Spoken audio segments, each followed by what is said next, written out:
Victims of Sunday's storms took advantage of free storm recovery support in Pearson, Iowa today. While work continues to remove storm debris, residents still face repairs to their homes and insurance claims. Emergency management officials did hold an event today to create a convenient place to access several aid organizations like Catholic Charities, the American Red Cross, Go Serve Global, and Disaster Case Advocates.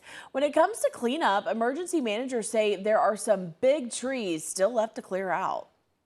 I'm incredibly proud of Woodbury County as well of all of our cities for the job that they've done during this disaster. As you can look around, you may have seen that, yeah, there's still some tree debris, but we have made leaps and bounds since just a few days ago, and it's amazing to see these communities come together.